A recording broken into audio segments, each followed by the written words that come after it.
And you have worked with so many different companies, Fortune 500 companies, where you have created insider threat programs for them. Now, what do those programs look like? Yeah. So these programs, it totally depends on the organizational culture, on a lot of different things of that organization. Everything that we do is bespoke. And that's because no two companies are the same at all. They can't be. And so where that program falls, how that program's structured, what is the scope of the program? For example, does it cover workplace violence? A lot of them don't. Does it only focus on theft of intellectual property? A lot of people start there. So there's a lot of different factors that you have to take into consideration. But yeah, we've worked with probably about, I think now we're at 130 or so of Fortune 500 companies that we've worked with. So not too bad. Shawnee, you are constantly talking to these different Fortune 500 companies. Aside from creating the programs for them, what advice do you find yourself giving out the most these days? I think, to put it in the smallest nutshell possible, it will happen to you. This is a problem where a lot of organizations hire individuals or they hire teams and they think, we do background checks and we trust our people, or we're a family and we have strong cyber defenses.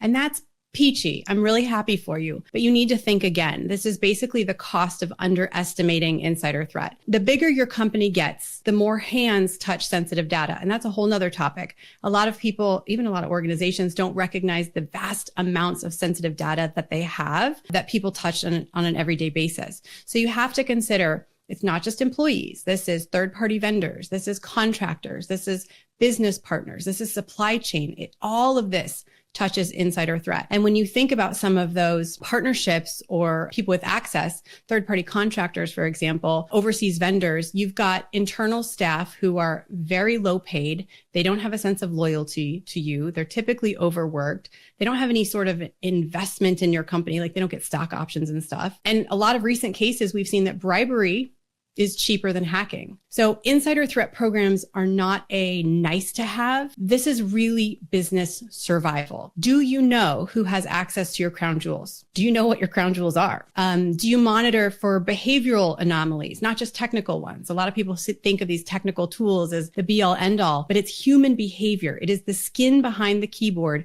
both from the threat actor side and from the victim side. This is a human problem. And do you train your people on recruitment? How I used to recruit people and how they would be susceptible to it. Do you train them on elicitation techniques, especially people that go to conferences or travel a lot? I used to do that. That's how I got my sources. Do you have an insider threat playbook or program that actually truly works and looks at the problem holistically? All of this that I'm talking about is called human risk management. And literally every single organization that employs humans needs to address this and lean into it.